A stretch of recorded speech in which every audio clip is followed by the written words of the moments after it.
सुनेन पास्टर यहाँ सुनिएन, खै के भयो सुनिएन, तपाईँको नेटै बन्द।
धन्यवाद होस्।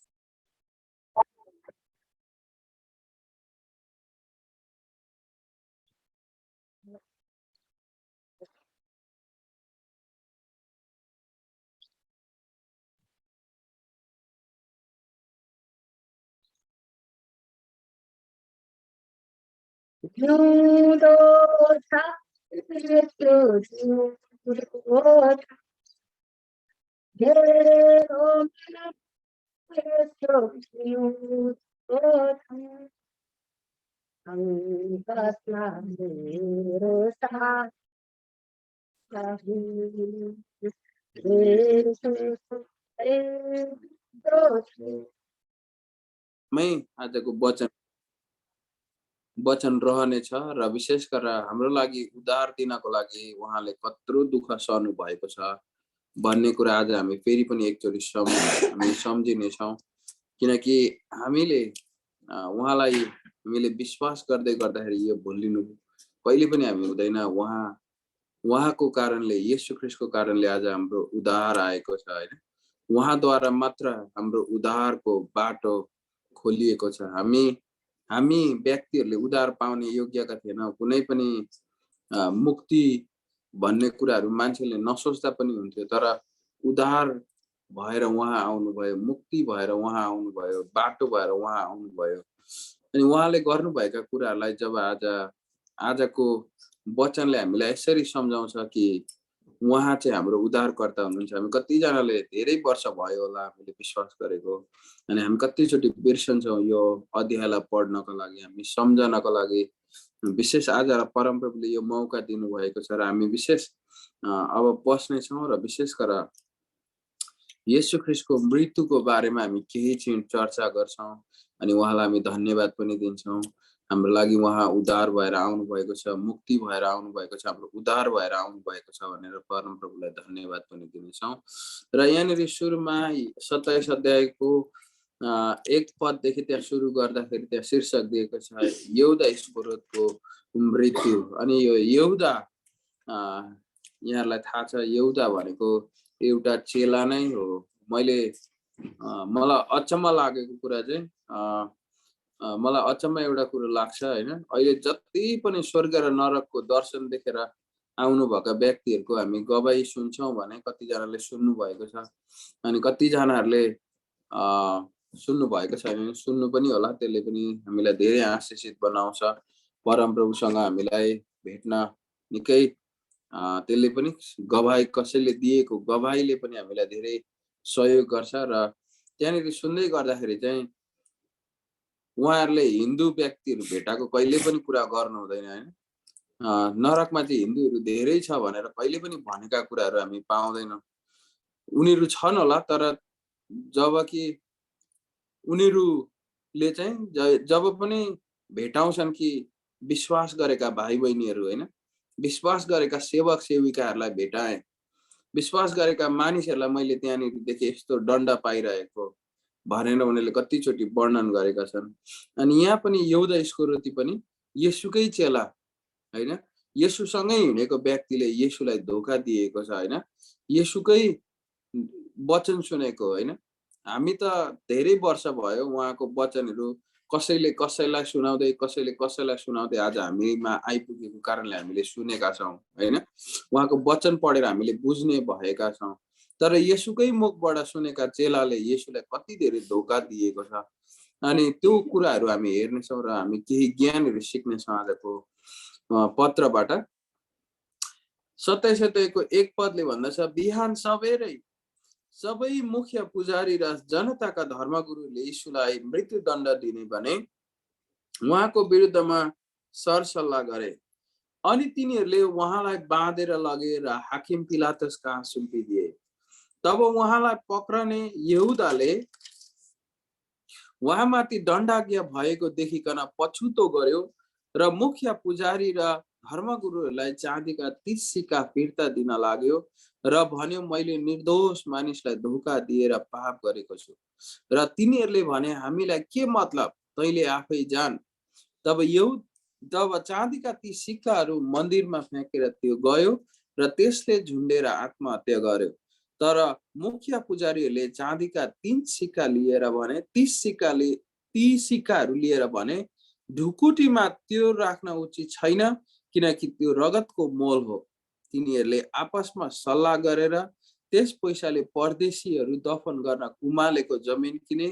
त्यसै कारण त्यो जमिन आजसम्म पनि रगतको जमिन कहलाइन्छ। तब यिर्मया अगमवक्ताले भनेका कुरा पूरा भयो। तिनीहरूले चाँदीका 30 सिक्का लिए, त्यस मूल्यको रूपमा जुन मूल्य इजरायलका छोराहरूले तिनीमाथि तोकेका थिए र परम प्रभुले मलाई आदेश दिए अनुसार कुमालेको जमिनको निम्ति तिनले दिए। येशू दिए। अहिले हामी यतिसम्म राख्छौँ र विशेष गरी यहाँनिर हामी हेर्छौँ भने येशूका चेला 12 चेला मध्येमा एक चेला थिए यहुदा इस्करियोती। अनि यिनमा चाहिँ यति साह्रो के भन्नु दुष्ट पसी गयो, उनको हृदयमा यति साह्रो दुष्टले काम गर्न लाग्यो। यीशुलाई सबैभन्दा हैन नजिकबाट चिनेका व्यक्तिहरू मध्येमा उनी एक थिए। यीशुका चेलाहरू, यीशुका शिक्षाहरू, यीशुको वचन मुखबाट निस्केको आवाज सुनेका व्यक्ति थिए। तर यहाँनिर के भयो भन्दाखेरि उनी नै गएर येशूलाई पक्राइदिने व्यक्तिमा एक भए। उनले गएर येशूलाई मृत्युदण्डका लागि सुम्पिदिनको लागि उनले सहायता पुर्याए। यहाँनिर जब हामी हेर्छौँ के भइरहेको छ यहाँ भन्दाखेरि येशूलाई मार्ने मिलेमतो भइरहेको थियो। कसरी कहाँनिर यिनलाई पारौँ भनेर भइरहेको थियो। येशूको गिरफ्तारी भइसकेको थियो। अब येशूलाई मार्नको लागि रेडी हुँदै थियो। तब यहुदा इस्करियोतीमा चाहिँ यस्तो भयो कि उनले पक्राइदिने विचार भयो उनमा र उनले के भन्नु पक्राइदिए पनि। अनि यहाँनिर के भयो भने येशूलाई मृत्युदण्ड दिने भनी उहाँको विरुद्धमा सल्लाह गरे। अनि तिनीहरूले उहाँलाई बाँधेर लगेर हाकिम पिलातस कहाँ लगे। अब पिलातस कहाँ जब पुर्याइयो उनको मनमा यस्तो अब फिक्री भयो कि मैले त ठुलो गल्ती गरेँ। उनकोमा उनले पछुतो गर्न लागे र उनले चाहिँ के गरे भने मैले निर्दोष मानिसलाई धोका दिएको छु। निर्दोष मानिसलाई मैले लगेर के भन्नु मृत्युमा पुर्याउने काम गरेको छु। अनि उनी के गरे भन्दाखेरि गएर उनले आफै आत्महत्या गरेर उनी मरे। यहाँबाट हामी यहाँदेखि हामी के पनि सिक्न पाउँछौँ भने येशूलाई हैन येशूकै चेलाले येशूकै नजिकको आफ्नै चेलाले लगेर येशूलाई क्रुसमा झुन्ड्याउन के भन्नु उनले सहयोग गरेका कुराहरू हामी देख्न सक्छौं। तर यहाँनिरबाट हामीले सिक्नुपर्ने कुरा के हो भन्दाखेरि हाम्रो जीवनमा पनि कतिचोटि पछुतो भन्ने कुराहरू आउँछ हाम्रो जीवनमा। हामीले गल्ती गर्छौँ अनि हामी पछुतो मान्छौँ, तर हामी पश्चाताप गर्दैनौँ होइन। पछुतो भनेको चाहिँ मैले गल्ती गरेँ भनेर मानिलिनु चाहिँ हो, तर हामी त्यसबाट फर्कँदैनौँ होइन, हामी त्यसमै लडिपठाउँछौँ। तर पश्चाताप भनेको चाहिँ गल्ती गर्यो, अब म दोहोऱ्याउँदिनँ, म फर्किन्छु, अब म त्यसलाई छोडिदिएँ भनेर आउन चाहिँ पश्चाताप हो। अनि त्यसैले पश्चाताप गरियो भने चाहिँ परमप्रभुले फेरि पनि हामीलाई हाम्रा पापहरू सम्झनु हुँदैन भनेर हामी पाउँछौँ होइन। उहाँले हाम्रो पापहरूलाई कहिले पनि सम्झिनु हुँदैन। र विशेष गरेर यहाँनिर हामी हेर्छौँ के भयो भन्दाखेरि उसले चाहिँ गल्ती गर्यो, पछुतो मान्यो, उसले ठुलो गल्ती गर्यो मैले, उसकोमा आयो, तर उसले पश्चाताप नगरिकन उसले गएर झुन्डेर मर्यो। अनि यहाँनिर के भयो भन्दाखेरि तिनीहरूले भने कि उसले लगेर आफ्नो पैसा त घुराइदियो, तर त्यहाँनिर के भयो भन्दा उनीहरूले त्यो घुराएको मोल पनि राखेनन्। तर के गरे भन्दाखेरि उनले जमिन किने, जो यिर्मया अगमवक्ताद्वारा बोलिएको कुरा थियो त्यो पूरा भयो। उनीहरूले लगेर जमिन किने अनि परदेशीहरूलाई गाड्ने एउटा ठाउँ बनाए।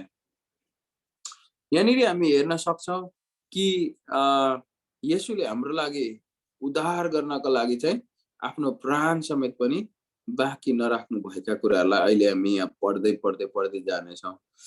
विशेष गरेर यो पहिलोमा थियो कि येशूलाई चाहिँ पक्राउने चाहिँ आफ्नै चेला थियो, जसले चाहिँ मृत्युसम्म पुर्याएको हामी देख्छौँ। र हामी यहाँनिर पढ्नेछौँ 11 देखि उँधो।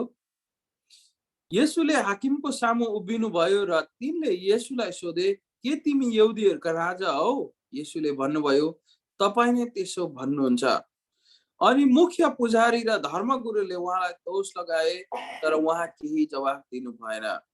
तब पिलातुसले उहाँलाई भने, तिम्रो विरुद्धमा तिनीहरूले अनेक कुराहरूको गवाही दिँदैछन्, के तिमी सुन्दैनौ? तर उहाँले तिनीहरूलाई एउटै अभियोगको पनि जवाफ दिनु भएन। हाकिम पनि यस कुराले साह्रै छक्क परे।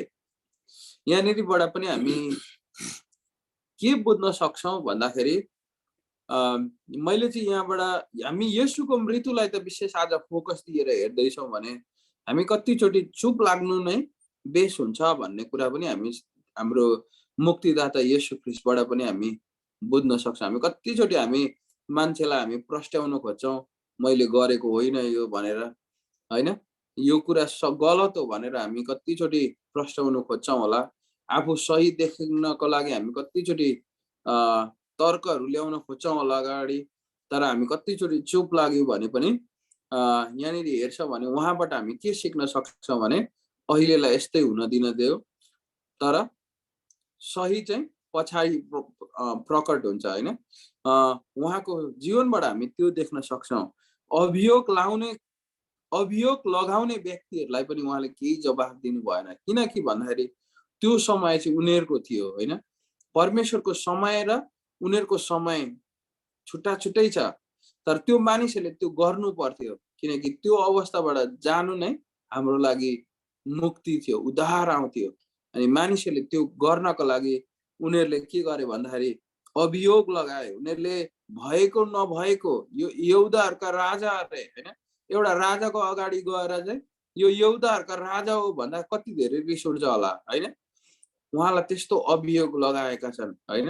राजाको अगाडि लगाएर चाहिँ यसले भनेको यो त यहुदाहरूको राजा अरे, तपाईँभन्दा नि खतरा। राजालाई त्यहाँ भन्दा रिस उठ्नु, कति धेरै रिस उठ्नु होला होइन। उनीहरूले त्यस्तो अभियोग लगाइ पठाए, तर येशू ख्रीष्ट त्यो अभियोगको लागि होइन मैले भनेको छुइनँ, अथवा होइन मैले यस्तो गरेको होइन, मैले यो भन्न खोजेको होइन, मेरो त के भन्नु, मेरो त राज्य त आत्मिकी राज्य हो भनेर उहाँले कहिले पनि उनीहरूले के भन्नु देखाएका गल्तीहरूलाई सच्याउन खोज्नु भएन, तर उहाँले के गर्नुभयो भन्दाखेरि तिनीहरूको जवाफ दिनु भएन। अनि यहाँनिर हेर्छ भने यो चुप लाग्नु नै हाकिमहरू छक्क परे। हामी पनि कतिचोटि हरेक कुराहरू आइपर्दाखेरि पनि हामी शान्त बस्नु चाहिँ सहनशील होइन, पवित्र आत्माको फल देखा परिरहेको हुन्छ। हामी शान्त बस्नु नै ठुलो कुरो हुने रहेछ। यो चाहिँ विशेष गरेर हामीलाई उद्धार र मुक्तिसँग हाम्रो जोडिएको छ। हाम्रो लागि उद्धार चाहिँ उहाँबाट आएको छ। त्यतिखेर चाहिँ उहाँले यो सब थोक मैले कहाँ गरेँ, किन गरेँ, मैले कसरी गरेँ भनेर त्यस्तो प्रश्न उठाउनु थियो भने सायद हाम्रो उद्धार र मुक्ति भने आज हामीले पाउने के भन्नु उहाँद्वारा आउने थिएन होला। तर उहाँले जहिले पनि आफूलाई नम्र बनाउनु भयो। विरुद्धमा आएका मानिसहरूको, दोष लगाउने व्यक्तिहरूको उहाँले केही पनि याद गर्नु भएन, तर पापलाई हेर्नु भएको थियो होइन। उहाँले पाप गर्ने व्यक्तिहरूलाई हेर्नु भएन, पापीहरूलाई हेर्नु भएन, तर पापलाई हेर्नु भएको थियो। अनि त्यो पापलाई उद्धार दिनको लागि उहाँ यो धरतीमा आउनु भएको थियो। दोषलाई उहाँले मेटाउनको लागि होइन, दोषीहरूलाई प्रेम गर्नको लागि होइन, दोष लाउनेहरूलाई उहाँले केही पनि गर्नु भएन, तर त्यो दोषहरू मेटाउनको लागि चाहिँ उहाँ आउनु भएको थियो। र विशेष गरेर हरेक अभियोग, हरेक नराम्रा कुराहरू चाहिँ उहाँलाई केही जस्तो पनि लागेन, किनकि यो सब थोक त उहाँलाई थाहा थियो कि यसले केही पनि गर्न सक्दैन, तर उद्धार भनेको मानिसहरूलाई मैले परमप्रभुबाट जुन पठाइएको थियो उहाँलाई जुन कुराको लागि, अनि त्यो कुराको लागि चाहिँ सधैँभरि तत्पर, अनि उहाँ सधैँभरि के भन्नु शान्त हुनुहुन्थ्यो त्यो पुरा गर्नको लागि। र विशेष गरेर यहाँबाट पनि हामी हेर्न सक्छौँ हामी कतिचोटि शान्त पनि बस्नुपर्ने रहेछ भनेर। 15 पदले यसरी भन्दछ, निस्तार चाडमा भिडले चाहे बमोजिम हाकिमले एकजना कैदी छोडिदिने प्रथा थियो। त्यस बेला बरब्बा नाउँ भएको एकजना कुख्यात कैदी थियो। जब मानिसहरू भेला भए पिलातुसले तिनलाई सोधे, तिमीहरू के चाहन्छौ, म तिमीहरूको निम्ति कसलाई छोडिदिउँ, बरब्बा कि ख्रीष्ट कलाइने येशूलाई? किनभने तिनीहरूले येशूलाई डाहाले सुम्पिदिएका हुन् भनी तिनलाई थाहा थियो। तब न्याय आसनमा बसिरहेको बेला तिनकी पत्नीले यसो भनेर खबर पठाइन्, त्यो निर्दोष मानिसलाई केही नगर्नुहोस्, किनकि आज सपनामा तिनको कारणले मैले धेरै दुःख पाएको छु, भोगेकी छु।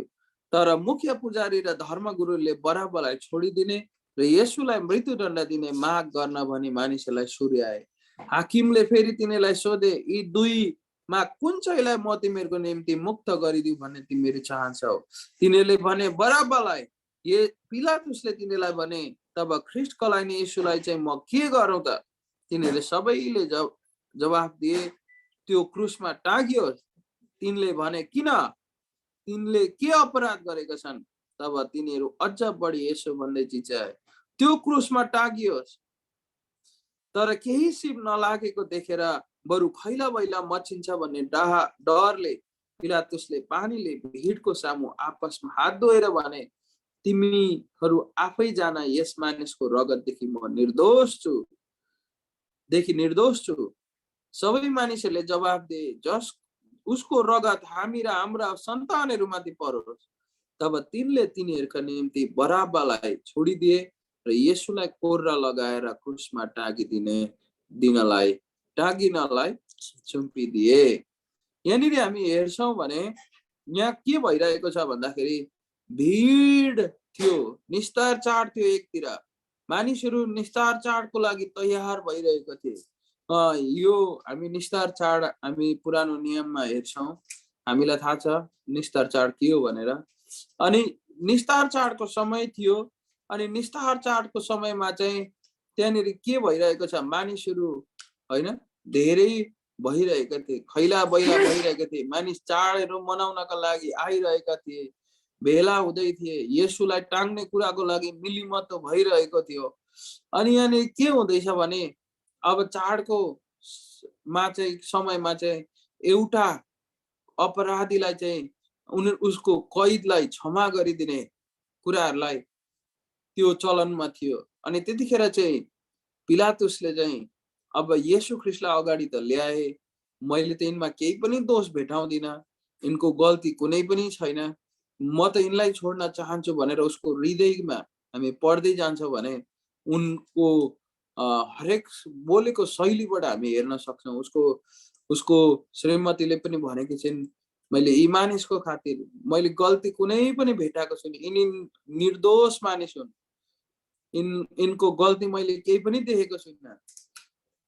अब आज राति मैले सपनामा पनि मैले यो मानिसको कारणले गर्दाखेरि धेरै दुःख भोगेको छु, यी मानिसमा कुनै गल्ती छैन भनेर उसको श्रीमानलाई पनि खबर पठाउँछिन्। तर यहाँ के भइरहेको छ भन्दाखेरि बडा हाकिम अनि त्यहाँका मानिसहरू, दोष लगाउने व्यक्तिहरू, शास्त्री र फरिसीहरू अनि त्यहाँनिर विभिन्न अभियोग लाउने व्यक्तिहरू हरेक जनाहरू चाहिँ येशू ख्रीष्टलाई मार्नै पर्छ।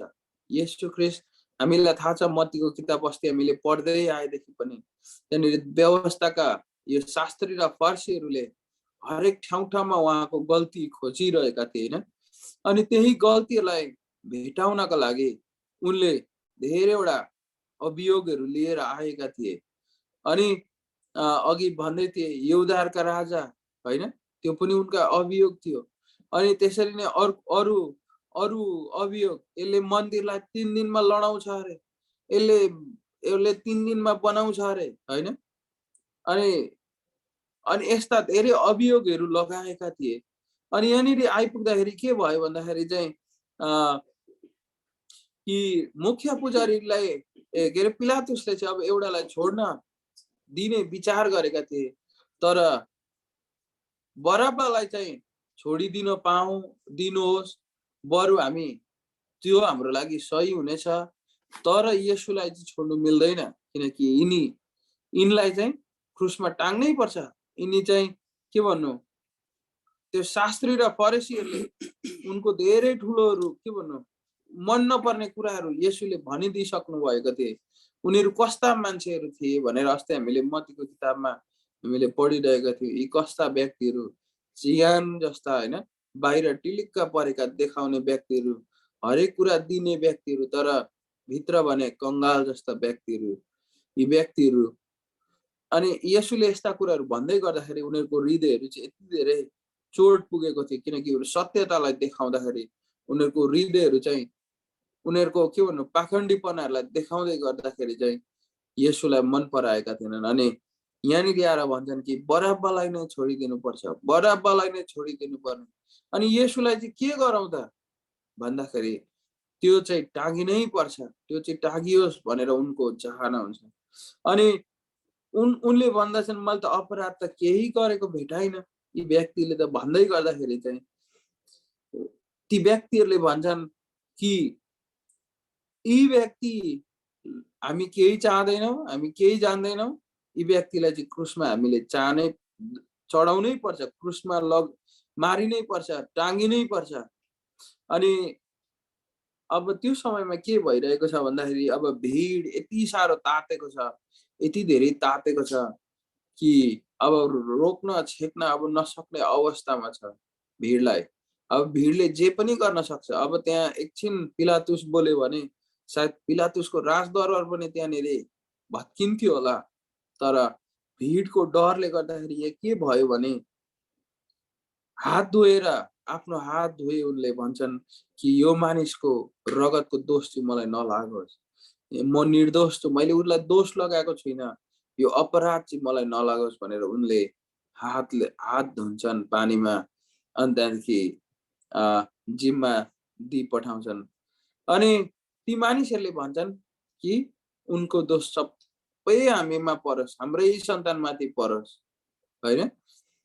अनि त्यति भनेपछि येशूलाई चाहिँ के गरियो भन्दाखेरि कोर्रा लगाएर क्रुसमा टाँगिनलाई अब छोडिदिए, बरब्बालाई छोडिदेऊ, अब यो मानिसलाई तिमीले चाहे जति गर्न सक्छौ भनेर पिलातुसले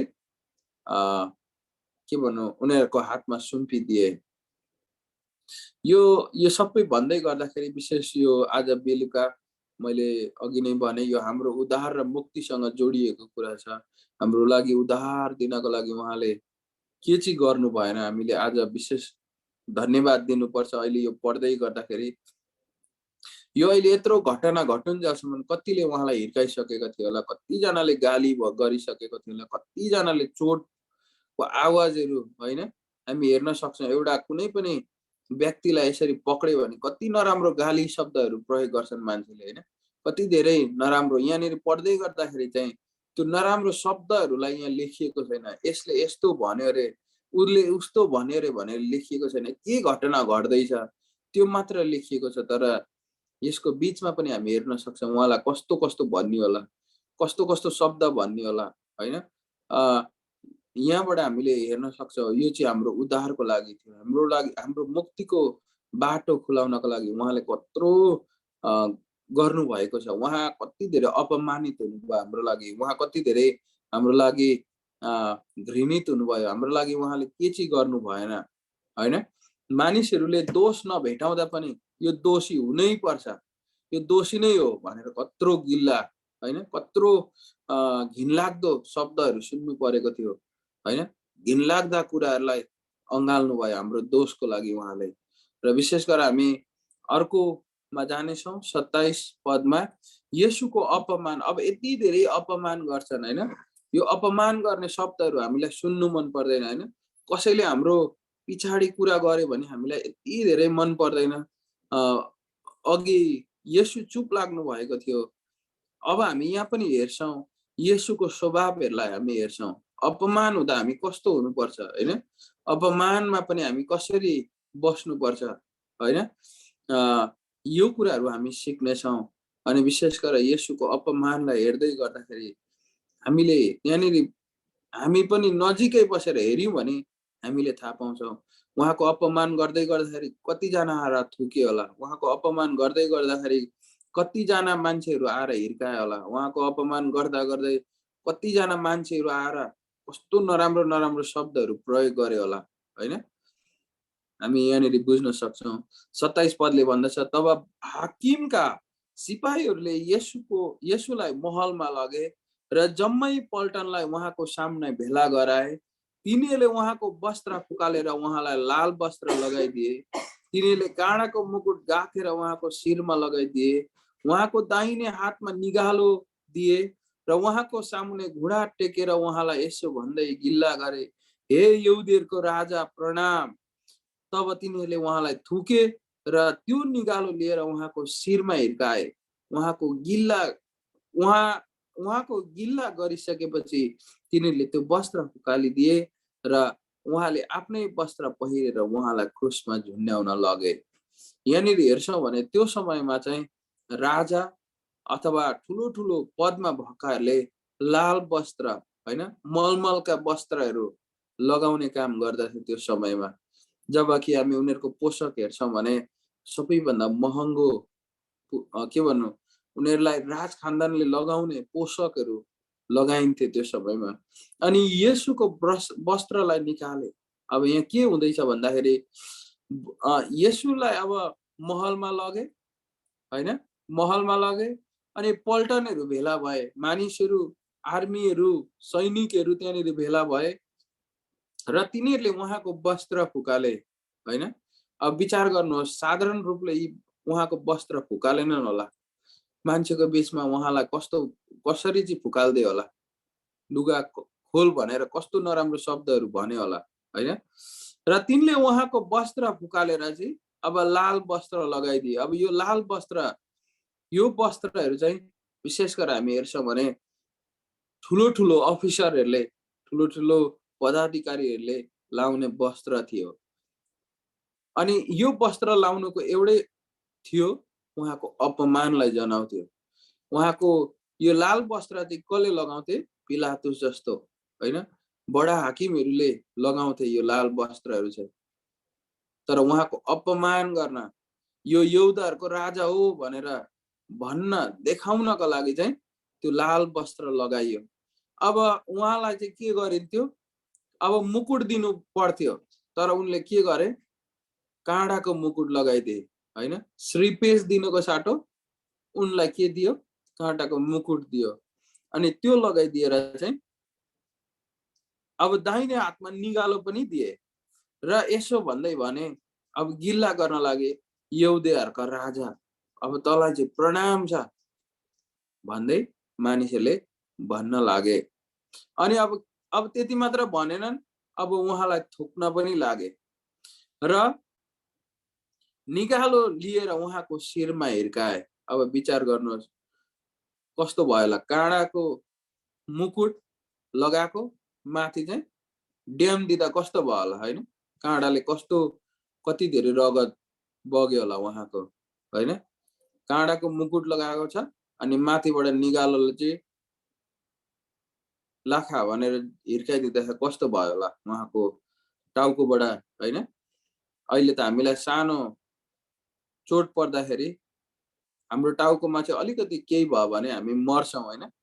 त्यही भएर बाइकवालाले हेलमेट लगाएर कुदाउँछ हैन। जिउभरि उनीहरूको प्रोटेक्सन हुँदैन। टाउको चाहिँ मानिसको धेरै इम्पोर्टेन्ट भाग। तर यहाँनिर के हुँदैछ भने उहाँको काँडाको मुकुट राखेर चाहिँ अनि निगालोले हिर्काइदिँदैछ टाउकोमै। अनि भन्छ मानिसहरूले घोप्टो परेर प्रणाम घुँडा टेकेर भन्छ।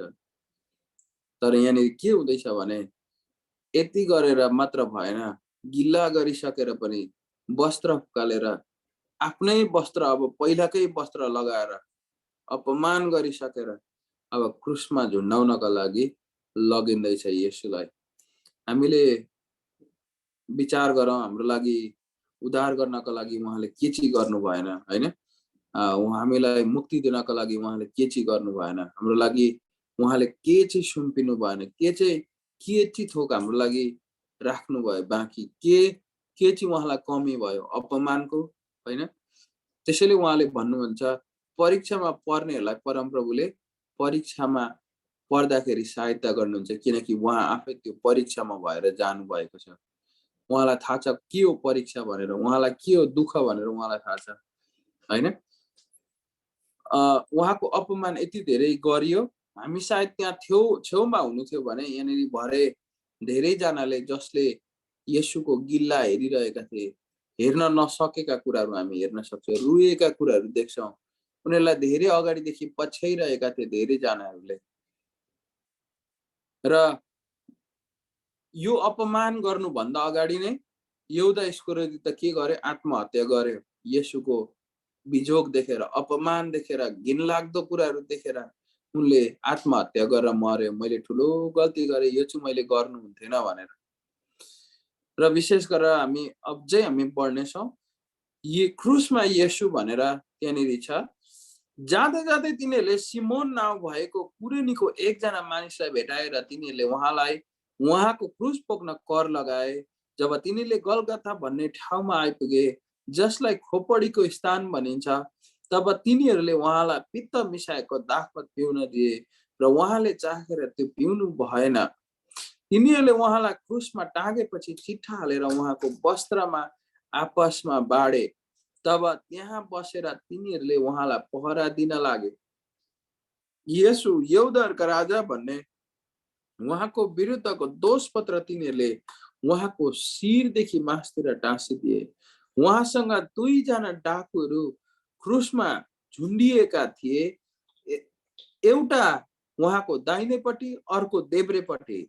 उहाँबाट आउने जानेहरूले आफ्नै मुन्टो हल्लाएर उहाँलाई गिल्ला गरे र भने, ए मन्दिर भत्काउने र 3 दिनमा निर्माण गर्ने आफैलाई बचा र परमेश्वरको पुत्र होस् भने क्रुसबाट तल ओर्लेर आइज। मुख्य पुजारीले पनि शास्त्रीहरू र धर्मगुरुले सँगसँगै उहाँको गिल्ला गर्दै भने, यसले अरूलाई त बचायो, आफूलाई बचाउन सक्दैन। यो इजरायलको राजा हो, अहिले क्रुसबाट तल ओर्लेर आओस् र हामी यसलाई विश्वास गर्नेछौँ। परमेश्वरले यसलाई चाहनुभयो भने उहाँले यसलाई अहिले छुटकारा दिउन्, किनकि यसले म परमेश्वरको पुत्र हुँ भनी भन्थ्यो। अनि उहाँसँग क्रुसमा झुन्डिएको त्यो डाकुहरू पनि त्यही किसिमले उहाँको अपमान गरे। उहाँलाई कति धेरै अपमान गरेको रहेछ यहाँ हामी हेर्न सक्छौँ हैन। उहाँलाई चाहिँ अब क्रुसमा टाङ्नको लागि कुट्दै कुट्दै महलदेखि एउटा खोपडीको स्थान गलगथा अथवा त्यो खप्परे डाँडामा उहाँलाई लगियो। उहाँलाई कुट्दै कुट्दै महलदेखि हैन, कुनै पनि मानिस झुन्डाउने ठाउँ हैन, महलभित्र झुन्डाइँदैन हैन, कुनै पनि त्यस्तो स्थानमा लगिन्छ जहाँनेरि चाहिँ मानिसहरूले के भन्नु त्यो ठाउँमा मन पराउँदैनन्। त्यो ठाउँमा उहाँलाई लगिँदै थियो। उहाँलाई चाहिँ कुट्दै कुट्दै लगिँदै थियो हैन। क्रुस बोक्न नसक्ने अवस्थामा थियो। उहाँको शरीरहरू धर्मरा रहेको थियो। उहाँको जिउहरू हैन, हामी मैले एकचोटि एक समयमा एउटा के भन्नु फटा गर्ने व्यक्तिलाई मैले मान्छेहरूले कुटेको देखिरहेको थिएँ हैन। उसको फटाइपनाले उसले कुटाइ खाएको, तर यति धेरै मान्छेले कुटे कि ऊ उठ्न पनि नसक्ने हैन, ऊ हल्लिन पनि नसक्ने, ऊ के भन्नु आफ्नो जिउलाई ब्यालेन्स पनि गर्न नसक्ने। तर येशूलाई त कोर्रा पनि हानिएको थियो। उहाँलाई त के भन्नु एकदम पिटेर आधी चाहिँ मरिसकेको अवस्थामा हैन, अधमरो शरीर भइसकेको अवस्थामा बोक्न क्रुस त्यो भारी बोक्न नसक्ने अवस्थामा एउटा सिमोन नाउँ गरेको कुरेनीको एकजना मानिसलाई बोलाए अनि क्रुस बोक्न कर लगाए। अनि गलगथा भन्ने ठाउँ अब आइपुग्यो। महलदेखि लिएर त्यो सडक हुँदै हुँदै हैन, ढुङ्गा गाडी हरेक कुराहरू त्यतिखेर पिसरोड थिएन हैन, त्यस्तो अवस्थादेखि लिएर उहाँ चाहिँ खोपडीको स्थान अथवा गलगथा भन्ने ठाउँमा त्यहाँनिर आइपुगे। अब त्यहाँ आइपुगेर येशूलाई के गरे भन्दाखेरि पित्त मिसाएको दाखमत पिउन दियो, तर उहाँले त्यो खान मन गर्नु भएन। क्रुसमा अब उहाँलाई टाक्नको लागि रेडी हुँदैछन्। क्रुसमा टाँगेपछि अब के गरे भन्दा चिट्ठा हालेर उहाँको वस्त्रमा अपमान आपसमा बाँडे र पहरा दिन लागे। अब दोष पत्र पनि अब उनीहरूले के गरे, खिल्ली उडाएर चिट्ठा हाले र दोष पत्र पनि उनको शिरमा लगाइयो। दोष पत्र के थियो भन्दाखेरि उनी त यहुदीहरूको राजा हुन्। कति नराम्रो दोष पत्र टाँसिएको थियो। अनि त्यो गरिसके पछाडि के भयो भन्दाखेरि अब डाकुहरू देब्रे दाहिनेपट्टि भएका डाकुहरूले पनि तिनलाई चाहिँ अपमान गर्दै थिए त्यहाँनिर हैन। अब त्यो डाकुहरूले पनि त्यसरी नै र दाहिनेपट्टि र अर्को देब्रेपट्टि थियो। अनि त्यहाँबाट आउने जानेहरूले आफ्नो आफ्नो मुन्टो हल्लाएर गिल्ला गरिरहेका हामी त्यहाँनिर देख्छौँ। अनि भन्दै थिए, ए मन्दिर भत्काउने र 3 दिनमा निर्माण गर्ने आफैलाई बचा, त पुत्र होस् भने, परमेश्वरको पुत्र होस् भने क्रुसबाट तल ओर्लेर आइज। हामी यहाँ देख्दैछौँ अब अहिलेको ठाउँमा चाहिँ शक्ति परमप्रभुले त्यो शक्ति हैन, उनीहरूले खोज्दै गरेको शक्तिलाई परमप्रभुले त्यहाँ ल्याउनु थियो भने सायद धेरैजना मानिसहरू परमप्रभुले बचाउन सक्नुहुन्थेन। किनकि परमप्रभुको क्रोधमा को उभिन सक्छ हैन। परमप्रभुको दया भएको कारणले मात्र ती व्यक्तिहरूले त्यहाँनिर उभिँदै थिए। भनौँ पापलाई उहाँले हेर्दै हुनुहुन्थेन, अनि पापीलाई उहाँले हेर्दै हुनुहुन्थ्यो। त्यही भएर ती व्यक्तिहरूलाई उहाँले केही पनि गर्नु भएन हैन। यहाँनिर हामी हेर्छौँ भने कि त पुत्र होस् भने बचा, तैले अब क्रुसबाट ओर्लेर आइज हैन। अनि अब उहाँले के पनि भन्दैछ भने अरूलाई त तैले बचाइस, अब आफैलाई पनि लु बचा त हैन। अरूलाई त तैले हरेक कुरा गरेर देखाइस, लु त आफै पनि गर त अहिले अचम्मको कुरा, क्रुसबाट ओर्लेर आइज त भनेर मानिसहरूले भन्दै थिए। र यसरी अपमानका शब्दहरू हरेक क्षणमा लगाइरहेका थिए। यो अपमानित हुनु चाहिँ तपाईँ र हाम्रो लागि नै हो। यो शब्द हाम्रो उद्धारसँग हाम्रो उद्धार र मुक्तिको लागि उहाँले यो कुराहरू गर्दै हुनुहुन्थ्यो। अघि हामीले गीत सुनिरहेका थियौँ, कत्रो पीडा सहनुभयो होइन, गलगथाको त्यो पहाडमा क्रुसैसम्म पनि उहाँले मृत्यु बोक्नुभयो होइन, दुःख र कष्ट बोक्दै गरिब र दुःखी भए होइन। अनि विशेष गरेर हामी यहाँ हेर्छौँ भने यो चाहिँ हाम्रो लागि थियो। उहाँले के चाहिँ गर्न सक्नुहुन्थेन, उहाँले त्यो कुराहरू गर्न सक्नुहुन्थेन र उहाँले के त्यो मानिसहरूलाई त्यति नै खेर मानिसहरूलाई स्वा पार्न सक्नुहुन्थेन र, तर उहाँले त्यो कुराहरू गर्नु भएन। र हामी अर्कोमा जानेछौँ, उहाँको अपमान गरिसके। अब येशू ख्रीष्टको मृत्यु भन्ने त्यहाँ शीर्षक छ। अब येशू ख्रीष्टको मृत्यु के यहाँनिर हेर्छौँ भने अब मध्यदिनदेखि 3 बजेसम्म सारा देश अन्धकार भयो। यो अचम्मको कुरा हुन लाग्यो। त्यहाँनिर कुनै पनि अन्धकार थिएन, तर अन्धकार हुन लाग्यो त्यहाँनिर। 3 बजेतिर येशू यसो भनेर ठुलो स्वरले कराउनु भयो, इलोई इलोई लामा सबखतानी, अर्थात् हे मेरो परमेश्वर, तपाईले मलाई किन त्याग्नु भएको छ। तर उभिएकाहरूले कतिजनाले यी सुनेर यस मानिसले एलियालाई बोलाउँदैछ, यिनीहरू मध्ये एकजनाले झट्टै दगुरेर गए, एउटा स्पन्जले सिरकामा चोपेर निगालोमा राखी उहाँलाई पिउन दियो। तर बाँकीले हेरौँ कतै एलिया यिनलाई बचाउन आउँदैछ कि। तब यीशु फेरि ठुलो स्वरले कराउनु भयो र आफ्नो आत्मा त्याग्नु भयो। यहाँनिर हामी हेर्छौँ उहाँ ठुलो स्वरले कराउँदै हुनुहुन्थ्यो, इलोई इलोई लामा सबखतानी, हे मेरो परमेश्वर, तपाईले मलाई किन त्याग्नु भयो होइन।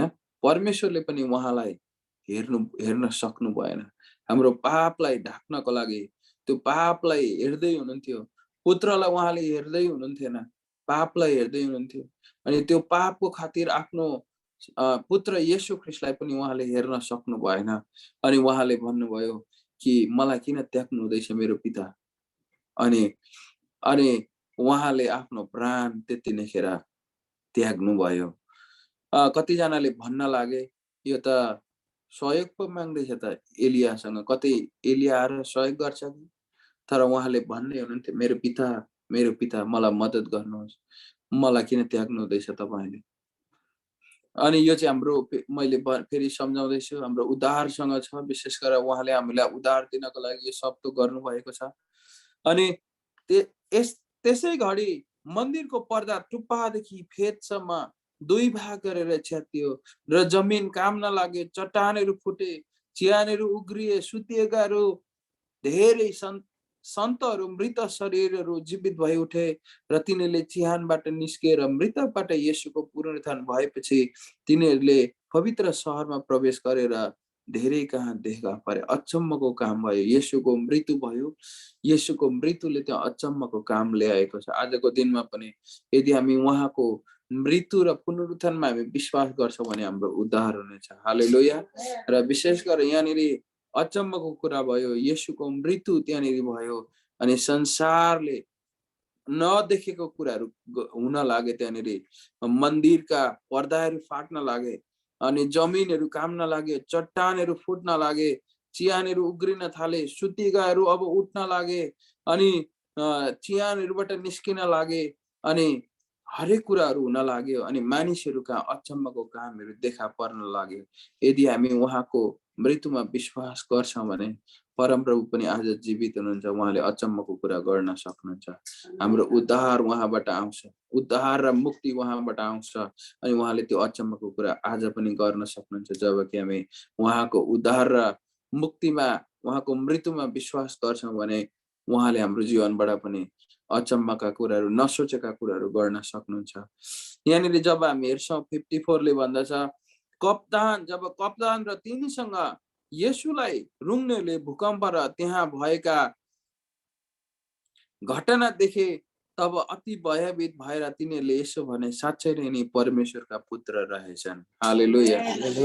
परमेश्वरको काम जब देखे अनि भन्न लागे परमेश्वरको पुत्र रहेछन् नि। हाम्रो जीवनबाट पनि जब अचम्मको कामहरू हुन लाग्छ अनि मानिसहरूले हामीले प्रचार गर्नै पर्दैन, उनीहरू आफै स्वीकार्न थाल्छन्, हो रहेछ अचम्मको काम हुँदैछ यहाँनिर हैन। हाम्रो जीवनबाट अचम्मको कामहरू देख्दै गर्दा परमप्रभुले उद्धार दिनुपर्छ भनेर हामीले भन्नै पर्दैन। मानिसहरू आएर मैले उद्धार पाउन के गर्नुपर्छ भनेर मानिसहरूले भन्न लाग्नेछन्। अनि त्यहाँ गालीलबाट आएका धेरै स्त्री पनि थिए, तिनीहरूले टाढाबाट यी सब हेरिरहेका थिए। तिनीहरूले उहाँको सेवा टहल गर्दै गालीलमा येशूको पछि पछि आएका थिए। तिनीहरू मध्ये मरियम मग्दलिनी, याकुब र योसेफकी आमा मरियम र जब्दिएका छोराहरूकी आमा थिए। यहाँनिर धेरैजनाले यो सब थोक देखिरहेका थिए।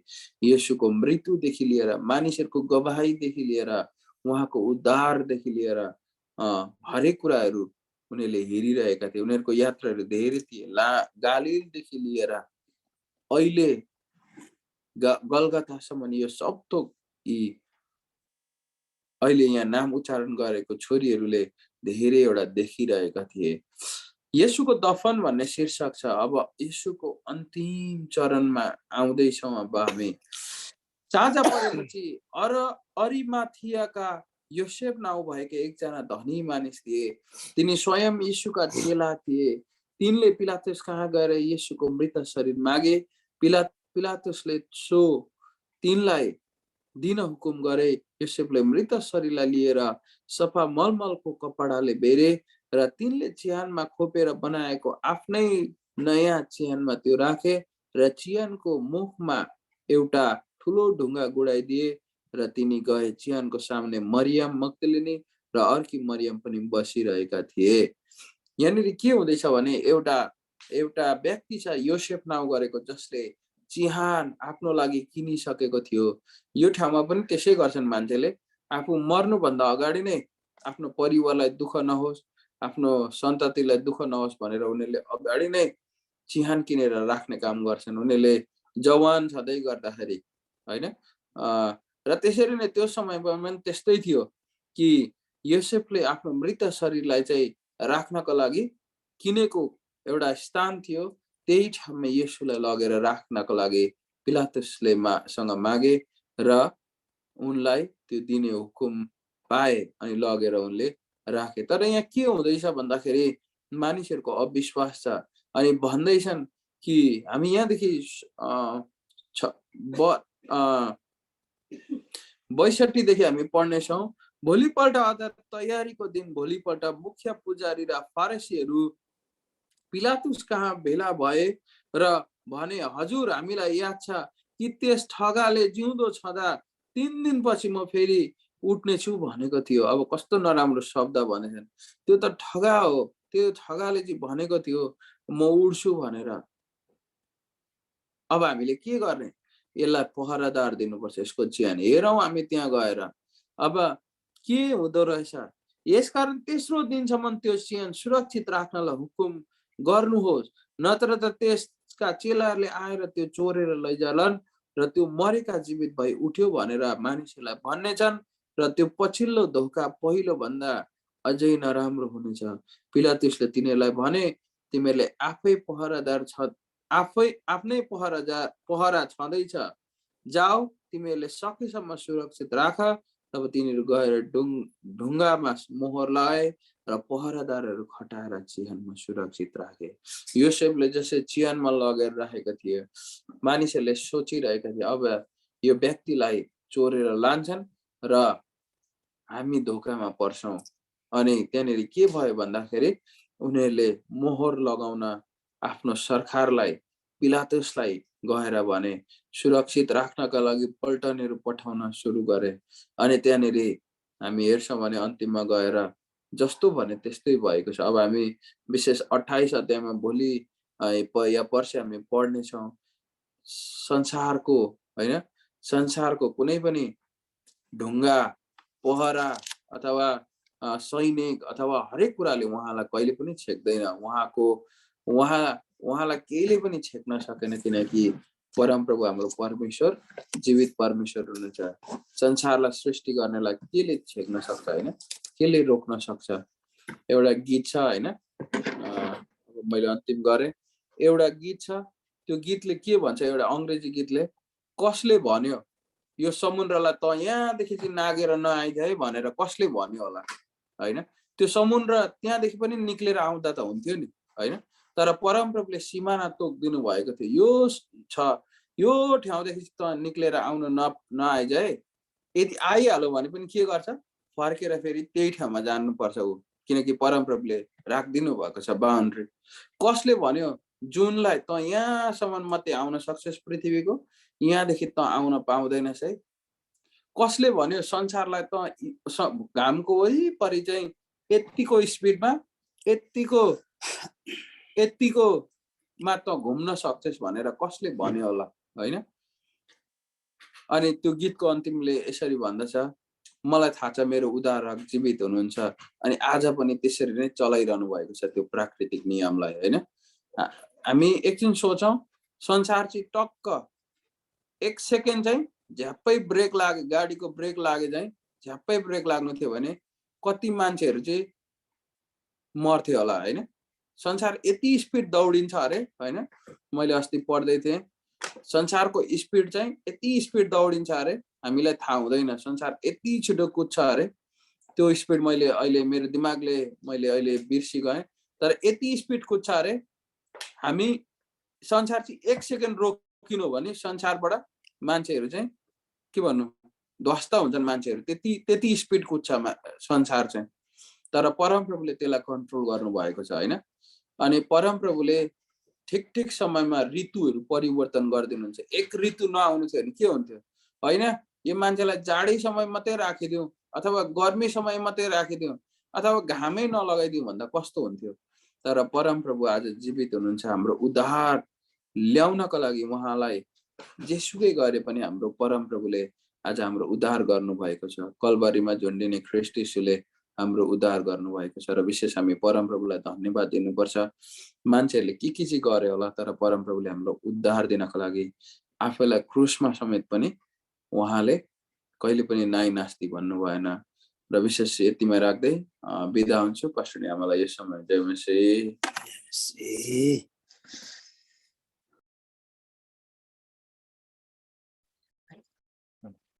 प्रभुलाई धन्यवाद होस्, हामीले वचनबाट सुनिसकेका छौँ है। हाम्रो प्रभु परमेश्वर चाहिँ हाम्रो निम्ति मर्नुभयो, काँडाको मुकुट लाउनु भयो, गाडिनु भयो है। हामीले सजिलै आफ्नो छोराबाट वचन सुनिसकेका छौँ, हामी एकले बुझिसकेका छौँ है। हाम्रो प्रभु चाहिँ कस्तो प्रकारले मरेको रहेछ र कसरी बौरेको रहेछ भन्ने कुराहरू हामीले सजिलै बुझ्न सक्यौँ है। र प्रभुलाई धन्यवाद होस्। म देखेकोले बस्दिनँ, भनिबस्दैन, आफ्नो आफबाट हामीले सुनिसक्यौँ। अब यो समय पनि गइसक्यो। हाम्रो पास्टर बाबुलाई फेरि पनि सूचनाको भाग दिन्छु म, र भाइ गोपाललाई प्रभुले आशिष दिउन्। हामी सबैलाई आशिष दिनुभएको छ। प्रभुलाई धन्यवाद होस्। पास्टर बाबुले सूचना भन्नुहुन्छ फेरि। परमेश्वरलाई धन्यवाद होस्। सबैलाई फेरि स्वागत गर्दै जय मसीह। हजुर, यी दुःख भनेको यस्तो हुन्छ, कष्ट भनेको यस्तो हुन्छ भनिकन प्रभु तपाईँ आफैले त्यो सबै भोगेको कारणले गर्दाखेरि आज हाम्रो शरीरमा आएको दुःख, बिमार, दुखाइहरू साँच्चै नै तपाईँले खानुभएको 39 कोर्राका चोटहरूले हाम्रो शरीरको रोगहरू निको पार्नुहुन्छ, चोटहरू निको पार्नुहुन्छ। प्रभु धन्यवाद। लिड गर्ने पास्टर आमालाई प्रभु तपाईँले समयमा लिड गर्नुमा सहायता गर्नुभयो। प्रभु धन्यवाद, धन्यवाद। आफ्नो छोरीलाई साँच्चै नै आजको दिनसम्म सुविस्ता राख्नु भएको छ। प्रभु तपाईँको काम गर्नुको लागि तर्पर राख्नु भएको छ। प्रभु धन्यवाद, धन्यवाद। प्रभु तपाईँलाई फेरि पनि तपाईँको जीवित वचन मत्ती 27 अध्यायबाट हामीले अन्तिम अध्यायसम्म हामीले वचन सुनेका छौँ। तपाईँमा भएको आज जति पनि दुःख कष्ट जस्तो सुकै भए पनि प्रभु तपाईँले भोगिदिनु भएको कारणले गर्दाखेरि आज हामीले जीवन पाएको छौँ। तपाईँले त्यो विशालु काँडाको मुकुट पहिरिनु भएको कारणले आज हामीले जीवनको मुकुट पाएका छौँ। प्रभु धन्यवाद। आफ्नो छोरालाई साँच्चै नै प्रभुबाट आत्मा र सत्यतामा भएर यो वचन प्रष्ट पार्नुको लागि सहायता गर्नुभयो। प्रभु धन्यवाद। आउँदोवाला दिनहरूमा अझै मात्रामा आफ्नो छोरालाई प्रकाश गर्ने परमेश्वर हुनुहुन्छ। प्रभु दिन प्रतिदिन तपाईँले आफ्नो छोरालाई प्रकाशमा उचाल्ने परमेश्वर हुनुहुन्छ। प्रभु धन्यवाद, धन्यवाद। प्रभु धन्यवाद। हामीले साँच्चै नै विषयहरू सुनेका छौँ, रोगी बिरामीहरूको विषयहरू सुनेका छौँ र विशेष गरिकन प्रभु आज मानसिंह जुन तामाङको निम्ति हामी प्रार्थना गर्दछौँ, इमर्जेन्सी लगेको छ, हामी कसैलाई जानु दिएको छैन भनेर आफ्नो ज्वाइँले विषय राखेको छ प्रभु। आज हामी त्यो वृद्ध प्रभु बाबाको लागि हामी प्रार्थना गर्दछौँ प्रभु। तपाईँ आफै त्यो बाबासँग हुनुहोस् प्रभु। उहाँलाई हेरचाह गर्ने नर्सहरू डक्टरहरूसँग तपाईँ हुनुहोस् प्रभु। र साँच्चै नै आज चङ्गाई भएर फर्किआउनुपर्छ आफ्नो घरमा प्रभु। आफ्नो छोराको सम्पूर्ण सुरक्षा रेखदेख गर्ने चङ्गाई गर्ने तपाईँ हुनुहुन्छ। तपाईँको हातमा जिम्मा दिइसकेका छौँ प्रभु। तपाईँ निको पार्ने परमेश्वर हुनुहुन्छ। र यसै गरिकन हर्कमाया बहिनी पनि 2-3 दिन भइसक्यो ज्वरो आएको, तर ज्वरो कम भएको छैन भनेर विषय राख्नु भएको छ प्रभु। आफ्नो छोरीको जति पनि शरीरमा आएको त्यो ताप ज्वरोहरू निको पार्ने परमेश्वर तपाईँ। ज्वरोको आत्माहरू निक्लेर जा भने हुकुम गर्दछु प्रभु। त्यो ज्वरोहरूबाट तपाईँले छुटकारा दिनुहुन्छ आफ्नो छोरीलाई प्रभु। हामी प्रार्थना गर्दछौँ, तपाईँमा नै हामी भरोसा गर्छौँ, तपाईँमा नै हामी आशा गर्छौँ प्रभु।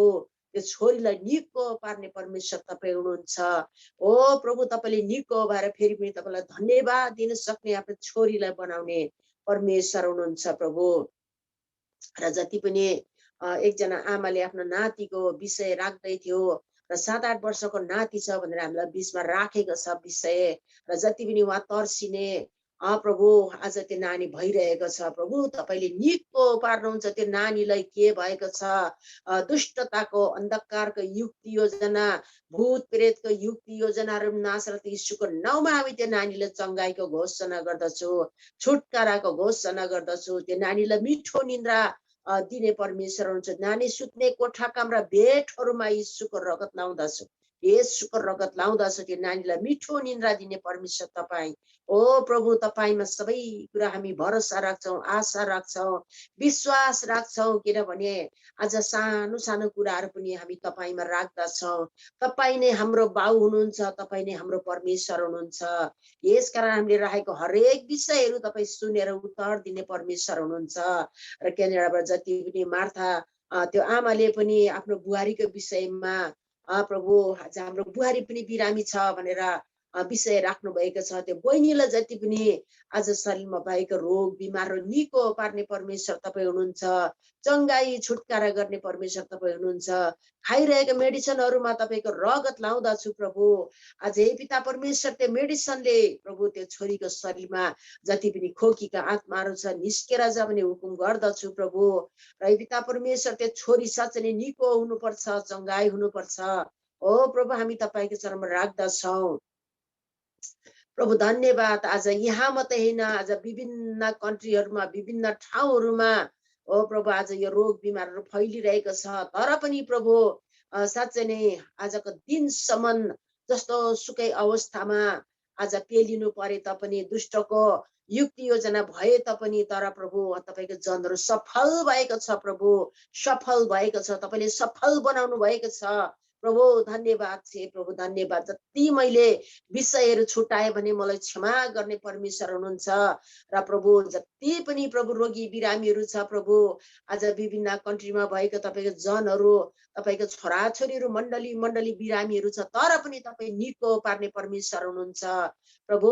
धन्यवाद। हामी तपाईँमा नै आशा भरोसा विश्वास राख्दछौँ प्रभु। तपाईँमा साँच्चै नै आज समर्थ र शक्ति छ प्रभु। मरिसकेकाहरूलाई पनि जीवन दिने तपाईँमा ओ प्रभु शक्ति छ प्रभु। धन्यवाद, धन्यवाद, धन्यवाद। जति मैले विषयहरू छुटाएँ भने मलाई क्षमा गर्ने परमेश्वर हुनुहुन्छ। र जति राख्नु नभएको विषयहरू चाहिँ त्यो सबै तपाईँ जान्ने परमेश्वर हुनुहुन्छ। धन्यवाद। तपाईँले साँच्चै नै यो जुम बनाउने हाम्रो साइमन पास्टर बाउ भयो, पूर्णे पास्टर बाउ भयो, उहाँहरूलाई यो ज्ञान बुद्धि विवेक अझै थपिदिने परमेश्वर हुनुहुन्छ। उहाँको परिवारहरूमा सुख शान्ति सधैँ भएको होस् प्रभु। मण्डलीमा अनन्त शान्ति भएको होस् प्रभु। मण्डलीको बाउ आमा भएर कुनै पनि मण्डलीको पीर मार्गहरू सही रहनु नपरेको होस् प्रभु। सबैलाई तपाईँले चङ्गाई छुटकारा दिने परमेश्वर, अनन्त शान्ति राख्ने परमेश्वर हुनुहुन्छ प्रभु। धन्यवाद, धन्यवाद, धन्यवाद। यो सबै प्रार्थनाको अर्जी बिन्तीहरू तपाईँको चरणमा राख्दै प्रभु मैले छुटाएँ भने मलाई क्षमा दिनुहोस् भन्दै आशा भरोसा तपाईँमा राख्दै फेरि पनि प्रभु भोलिको दिन हामी साँच्चै नै नभेटिन्जेल तपाईँको चरणमा हामी सबैलाई समर्पण गर्दछौँ प्रभु। यो त्यहाँदेखि भोलि दिएको उता जसलाई वचनको भारहरू दिएको छ, लिटको भारहरू दिएको छ प्रभु तपाईँले सबैजनालाई तयारी हुनुमा सहायता गर्ने परमेश्वर हुनुहुन्छ। प्रभु धन्यवाद धन्यवाद, यो समय तपाईँको चरणमा राख्दै आशा र भरोसा तपाईँमा राख्दै आशिष माग्छु यीशु प्रभुको नाउँमा, आमेन। जय मसीह। जय मसीह। सबैजनालाई जय जय मसीह।